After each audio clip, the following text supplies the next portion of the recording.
Good morning students, स्वागत है आपका आपके अपने हरी नरेन इंग्लिश हाईवे क्लासेज में। आशा करते हैं आप लोग बहुत ही अच्छे, हेल्दी, स्वस्थ, रेशनल होंगे। और अब से पहले हम लोग चर्चा कर रहे थे टेंस वाले टॉपिक पे। टेंस कहें या correct form of the verb कहें, एक ही बात है।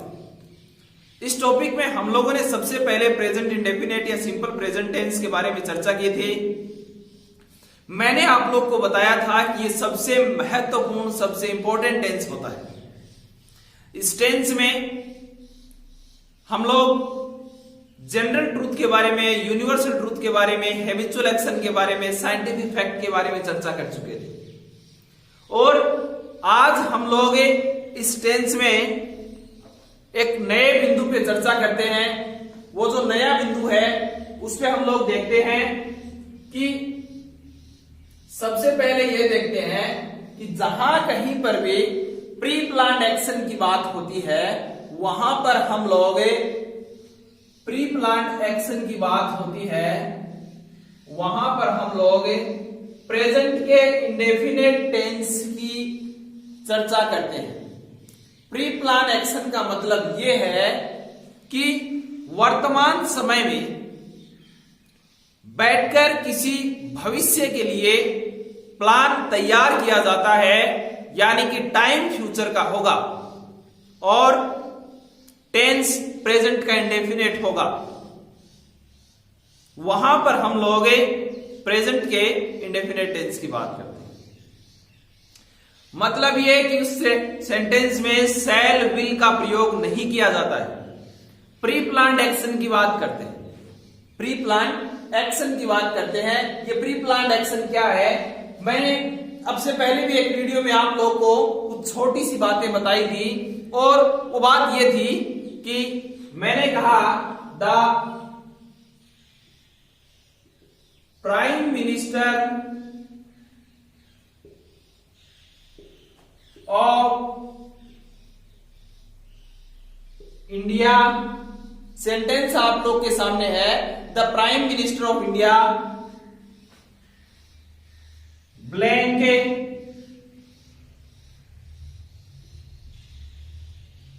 झुंझुनू टुमारो, और वर्ब आपके सामने है कम। यानी कि टाइम आप लोगों के सामने फ्यूचर का है, और मैं बता रहा हूं प्रेजेंट के इंडेफिनिट टेंस की हम लोग चर्चा कर रहे हैं। इस प्रेजेंट के इंडेफिनिट टेंस में प्री प्लान्ड एक्शन की बात कर रहे हैं। इस प्री प्लान्ड एक्शन में हम देखेंगे कि सेंटेंस लिखा हुआ है the prime minister of India blank Jhunjhunu tomorrow. अब टुमारो आपको दिखाई दे रहा है, फ्यूचर को इंडिकेट कर रहा है, या तो इसके साथ शैल, विल प्लस मैन वर्ब की फर्स्ट फॉर्म का यूज होना चाहिए, लेकिन ऐसा होता नहीं है, क्योंकि प्री प्लान्ड एक्शन में प्रेजेंट के इंडेफिनिट टेंस का यूज किया जाता है। कहने का मतलब ये मैन वर्ब की फर्स्ट फॉर्म के साथ एस का प्रयोग होता है। यहां पर कम लिखा हुआ है तो आप लोग कम्स करोगे। The prime minister of India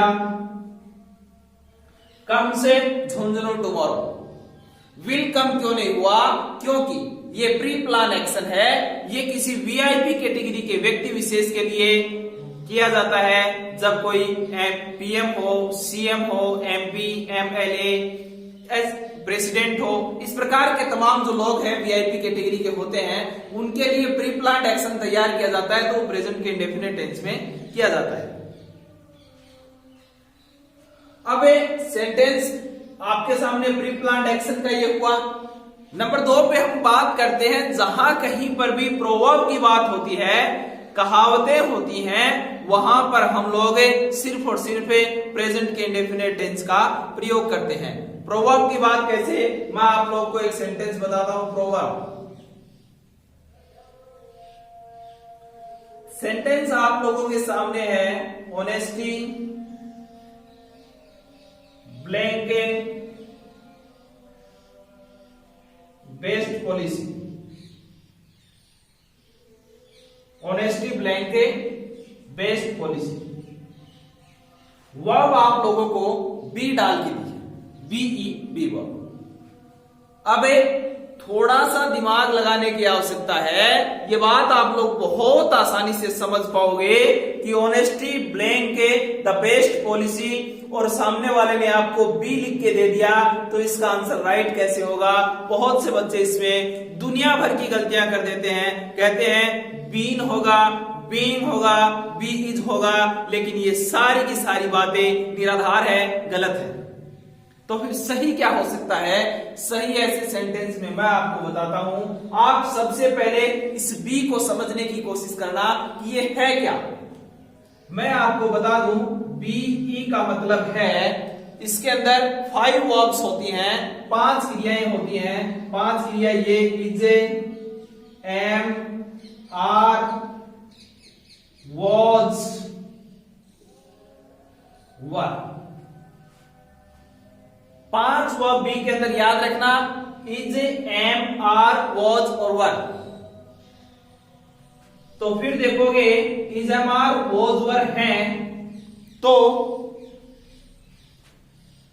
ये 3 तो आप लोगों को मालूम है प्रेजेंट में दिखाई देती है, वॉज और वर पास्ट में दिखाई देती है।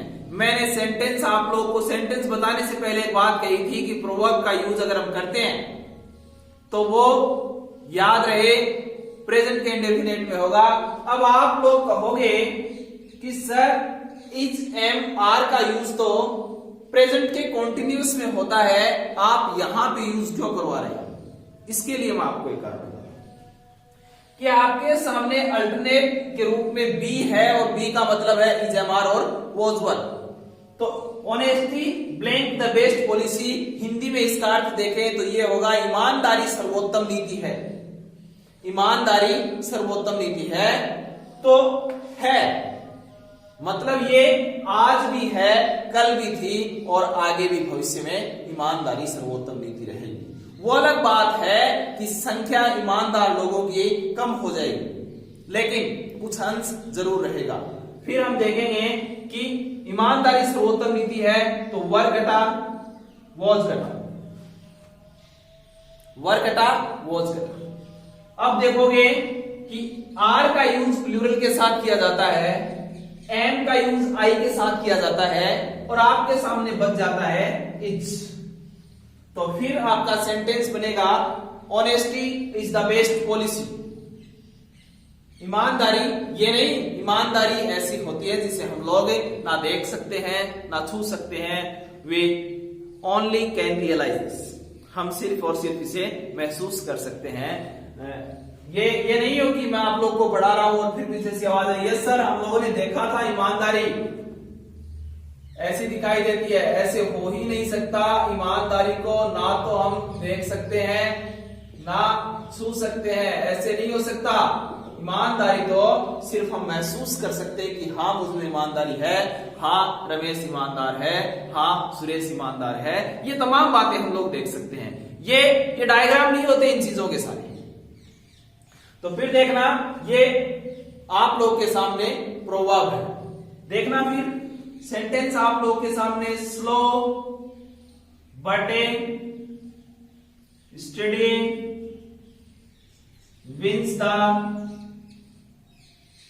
रेस, और आप लोग को वर्ब के रूप में विन दे दे तो slow but steady wins the race. ये सभी बातें प्रोवर्ब की कैटेगरी में आती हैं और याद रहे प्रोवर्ब हमेशा प्रेजेंट के इंडेफिनिट टेंस में प्रयुक्त होती है। ये अब इसके बाद हम बात करते हैं, मैंने आप लोग को बताया कि सेंटेंस में अगर आपके सामने प्री प्लान एक्शन है प्रेजेंट के इंडेफिनिट टेंस का प्रयोग किया जाता है। सेंटेंस में अगर आप लोग के सामने प्रोवर्ब है तो प्रेजेंट के इंडेफिनिट टेंस का प्रयोग किया जाता है। अब मैं बात कर रहा हूं इनहेरेंट क्वालिटी की।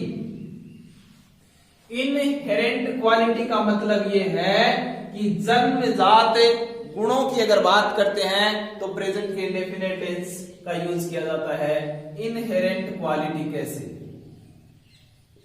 इनहेरेंट क्वालिटी की बात करते हैं, देखना birds fly in the sky. पक्षी आकाश में उड़ते हैं, ये इनहेरेंट क्वालिटी, ये इनका जन्मजात गुण है। अगर कोई छोटा पक्षी है, बच्चा है, और जन्म के बाद उसके माता पिता जो भी हैं वो मर जाते हैं, तो क्या वो उड़ना सीख पाएगा या नहीं सीख पाएगा? बहुत से बच्चे मना कर देते हैं कि नहीं सर, उसे कौन सिखाएगा। तो याद रखने लायक बात है, ये इनहेरेंट क्वालिटी है उसके अंदर, उसे ये बात सिखाने की आवश्यकता नहीं है, वो डेफिनेटली उड़ना सीखेगा। ये जन्मजात गुण है, ये इनहेरेंट क्वालिटी है। और इनहेरेंट क्वालिटी की जहां कहीं पर हम लोग बात करते हैं, वहां पर सिर्फ और सिर्फ प्रेजेंट के इंडेफिनिट टेंस का प्रयोग करते हैं। हैबिट की जैसे हम बात करते हैं, he smokes cigars, he smokes cigars, वह धूम्रपान करता है। तो आप लोग देखोगे he smokes cigars, वह धूम्रपान करता है, तो आप लोग देखोगे कि यहां पर आप लोगों को प्रेजेंट के इंडेफिनिट टेंस का प्रयोग। हैबिचुअल एक्शन की बात करता है, मैंने आप लोग को इनहेरेंट क्वालिटी की बात बताई, प्री प्लान्ड एक्शन की बात बताई, प्रोवर्ब की बात बताई है और हैबिट की बात बताई है। यहां पर हम लोग देख रहे हैं कि हम लोग सिर्फ और सिर्फ इस बात को नोट करते हैं कि जहां कहीं पर हैबिट की बात होती है, सिर्फ और सिर्फ प्रेजेंट के इंडेफिनिट टेंस का प्रयोग किया जाता है। दूसरी बात ये कि अगर किसी न्यूज़पेपर के हेडलाइन की बात करते हैं, तो हम लोग प्रेजेंट के इंडेफिनिट टेंस का प्रयोग करते हैं। न्यूज़पेपर के हेडलाइन में अगर कोई खबर छपती है तो वह इंडेफिनिट में छपती है। आप देखना, आज मान लीजिए भारत और पाकिस्तान का मैच है, आज की डेट में आज मैच हुआ और भारत उस मैच को जीत गया। उस मैच को जीतने की जो खबर है वो कल हमें मॉर्निंग में पढ़ने को मिलेगी। न्यूज़पेपर की बात कर रहा हूं, हो सकता है सोशल मीडिया का जमाना है, हमारे तक इंफॉर्मेशन बहुत ही जल्दी पहुंच जाएगी, लेकिन न्यूज़पेपर में अगर छपती है तो अगले दिन छपेगी। तब उस न्यूज़पेपर की जो लैंग्वेज रहेगी वो ये रहेगी, इंडिया विंस द मैच। अब आप देखोगे ये बात मैच आज हुआ और कल छप रही है, मतलब आज अतीत हुआ, भूतकाल की बात वॉन हो ही नहीं सकता। क्यों नहीं हो सकता? क्योंकि ये जो न्यूज है, ये जो खबर है, वो उसके फ्रंट पेज पे हेडलाइन पे छप रही है। और मैंने आप लोग को बताया कि न्यूज़पेपर के हेडलाइन की बात करते हैं तो आप लोग सिर्फ इस बात को ध्यान रखना, प्रेजेंट के इंडेफिनिट टेंस का प्रयोग होगा, वॉन नहीं हो सकता, फिर ऐसी कंडीशन में विंस का यूज होगा। अब मैंने आप लोग को स्टार्टिंग से लेकर अब तक ये नॉर्मल बात बताई है, एक बार फटाफट रिवाइज करवा देते हैं। सबसे पहली बात ये थी कि नंबर 1 पे हमने चर्चा की थी, जहां कहीं पर भी हम लोग यूनिवर्सल ट्रूथ की बात करते हैं, हमें सिर्फ और सिर्फ प्रेजेंट के इंडेफिनिट टेंस का प्रयोग करना होगा। नंबर 2 पे हमने देखा हैबिचुअल एक्शन, किसी काम को करने की आदत हो चुकी है, हैबिट की बात हो चुकी है, प्रेजेंट के इंडेफिनिट टेंस का। नंबर 2 पे जनरल ट्रूथ की बात करते हैं, सामान्य सत्य की बात करते हैं, वहां पर आप लोग देखोगे कि प्रेजेंट के इंडेफिनिट टेंस का यूज होता है। हमने साइंटिफिक फैक्ट की बात की, प्रेजेंट के इंडेफिनिट टेंस का यूज हुआ। हम लोगों ने मैथमेटिकल फैक्ट की बात की, प्रेजेंट के इंडेफिनिट टेंस का प्रयोग होता है। जहां कहीं पर इनहेरेंट क्वालिटी की बात होती है, जहां कहीं पर भी इनहेरेंट क्वालिटी के अलावा प्री प्लान्ड एक्शन की बात होती है, और जहां पर न्यूज़पेपर के हेडलाइन की बात होती है, इन तमाम बातों में हमने देखा है कि सिर्फ और सिर्फ प्रेजेंट के इंडेफिनिट टेंस का प्रयोग किया जाता है। अब प्रेजेंट के इंडेफिनिट टेंस में कुछ और इंपॉर्टेंट बातें रह जाती हैं, इन सब बातों को हम लोग अगले वीडियो में चर्चा का विषय बनाते हैं। कुछ महत्वपूर्ण बातें जो लाइन से बिल्कुल हटकर हैं, जो नियम के बिल्कुल विपरीत रह जाती हैं, उन सब बातों की हम चर्चा करेंगे अगले वीडियो में। उसके अलावा एक और मैसेज आप लोगों के लिए है कि आप लोगों ने वीडियो को देखना कुछ कम कर दिया है। इसलिए आज एक हल्का सा और छोटा सा संदेश मैं आप लोग को देना चाहता हूं कि ज्यादा से ज्यादा आप लोग वीडियोस को देखें, लाइक शेयर एंड सब्सक्राइब करें। दूसरी बात ये, बहुत से बच्चे जो BSc NCERT के हैं उनमें इस बात का कॉन्फिडेंस कम हो चुका है कि हमारी एग्जामिनेशन मालूम नहीं कब होगी, गवर्नमेंट जो है इस डेट को आगे से आगे बढ़ाई जा रही है, मालूम नहीं कि कब स्कूल हमारे रीओपन होंगे। तो उन लोगों के लिए यह है कि आप अभी तक अपने विल पावर को मजबूती से बांधे रखें, ये कम नहीं होना चाहिए। 100% मान के चलिए आप ये बात है कि स्कूल रीओपन बहुत ही जल्दी होंगे और आप लोग को वापस स्कूल में आना है। तब तक के लिए आप लोग लगातार जोश और जुनून के साथ तैयारी करते रहें, आपकी मेहनत में बिल्कुल भी कमी ना हो, लगातार मेहनत करते रहें और हमारे साथ जुड़े रहें। वीडियोस को लाइक शेयर एंड सब्सक्राइब करते रहें। Thank you very much, thanks a lot to all of you, God bless you, once again thank you.